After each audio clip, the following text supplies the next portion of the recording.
নমস্কার, আমি অনুপম। দ্য বেঙ্গল টুডের এই ভিডিওতে আপনাদের সবাইকে স্বাগত জানাচ্ছি। ঠিক এই মুহূর্তে গোটা রাজ্য জুড়ে একটা বিষয় নিয়ে খুব চর্চা হচ্ছে।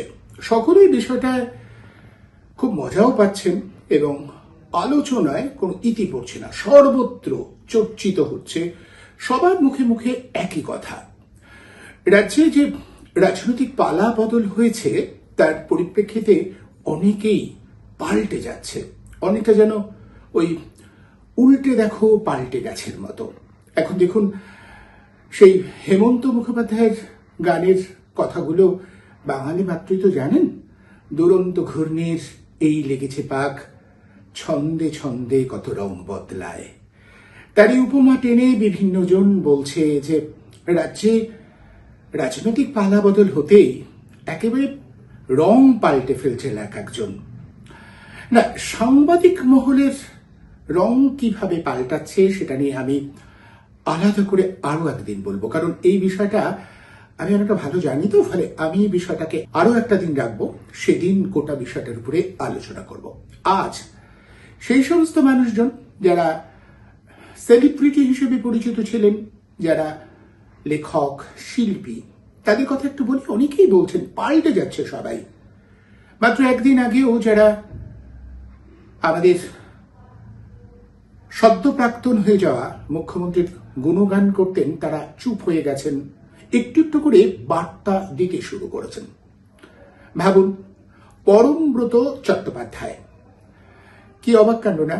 ঋত্বিক ঘটকের আত্মীয়, যে ঋত্বিক ঘটককে আমরা চিনতাম স্পর্ধার এক অন্য নাম বলে, যিনি স্পর্ধা দেখাতে ভালোবাসতেন, যিনি ক্ষমতাকে প্রশ্ন করতে পারতেন, তারই আত্মীয় পরমব্রত চট্টোপাধ্যায় মুহূর্তের মধ্যে রং পাল্টে নিয়েছেন।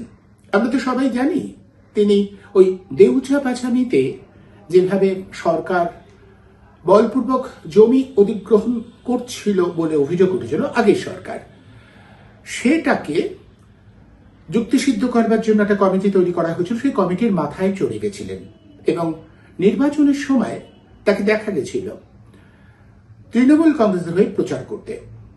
ভোটে হেরে যাবার পরেই তিনি বলে দিয়েছেন, টালিগঞ্জ পাড়ায় যদি নতুন সরকার আসবার ফলে রাজনীতির রং সরে যায় তাহলে খুশি হবেন তিনি।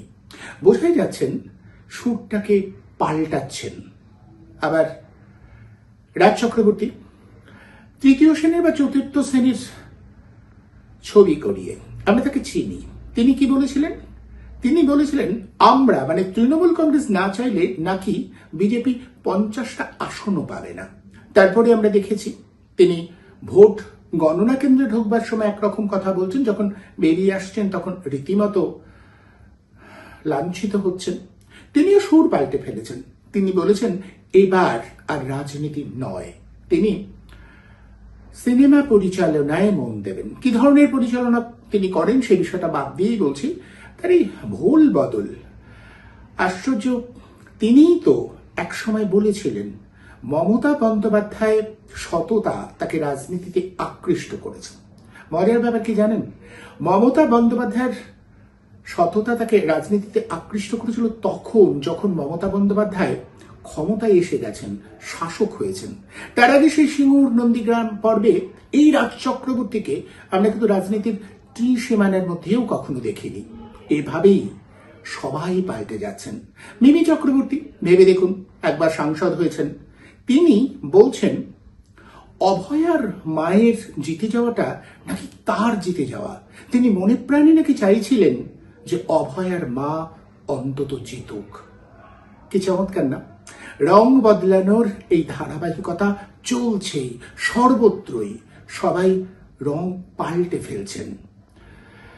শিল্পী সাহিত্যিকরাও ইতিমধ্যেই তাদের রং পাল্টাতে শুরু করেছেন। কবির সুমন, আপনাদের নিশ্চয়ই মনে আছে 21শে জুলাইয়ের মঞ্চে উঠে যিনি বলেছিলেন মমতা বন্দ্যোপাধ্যায়ের নামে একদিন মন্দির হবে। হ্যাঁ, একদিন মমতা বন্দ্যোপাধ্যায়ের নামে জায়গায় জায়গায় মন্দির হবেন। এইভাবে তাকে দেবী করে তুলে বন্দনা করেছিলেন। এখন তিনি বলছেন, আমি কোনোদিনই তৃণমূলপন্থী ছিলাম না, মমতা বন্দ্যোপাধ্যায় আমাকে হাতে পায়ে ধরিয়ে নির্বাচনে দাঁড় করিয়েছিলেন। কি চমৎকার না? এই সমস্ত রঙ্গ বাঙালি দেখছে, আর দেখে পাল্টিবাজ এসব বলতে শুরু করেছেন। কিন্তু আমি আপনাদের বলছি, সত্যি এরা কেউ কি পাল্টাচ্ছে? ভালো করে ভাবুন, পাল্টাচ্ছে কি আদৌ কেউ? কেন বলছি বলুন তো এই কথাটা? আসলে সত্যি বলছি, কেউ পাল্টাচ্ছেন না। সবাই শাসকের সঙ্গে ছিলেন, শাসকের সঙ্গেই থাকতে চাইছেন। এটাই আমরা বুঝতে পারছি না। সবাই ক্ষমতার সঙ্গে, শাসকের সঙ্গে থাকতে চান। এনারা যা যা বলছেন সবই শাসকের সঙ্গে থাকতে চেয়ে। আগেও শাসকের সঙ্গে ছিলেন, এখনো শাসকের সঙ্গে থাকতে চাওয়ার বার্তা দিচ্ছেন। ভালো করে ভেবে বলুন তো, সত্যি কি এদের পাল্টিবাজ বলা যায়? না না, একদমই পাল্টিবাজ নয়। এনারা নিজেদের জায়গাতে স্থিত আছেন। হিসেব বুঝে নেবার জন্য রাজ আনুগত্য খুব সুস্বাদু জিনিস। রাজ আনুগত্য পেলে অনেক সুরাহা হয়, এরা সবাই সেটা টের পেয়েছেন। তাই সবাই রাজ আনুগত্য পেতে মরিয়া। তাই যারা বলছেন পাল্টে যাচ্ছে, আসলে পাল্টাচ্ছে না। সবাই একই জায়গায় ছিল। যারা ক্ষমতাধর, যারা শাসক, তাদের সঙ্গে আগেও ছিল, এখনো থাকছে। আমাদের বোধহয় এই বার্তাটা পড়তে একটু ভুল হচ্ছে। আচ্ছা, এই পর্যন্তই। দেখা হবে অন্য কোনো ভিডিওতে।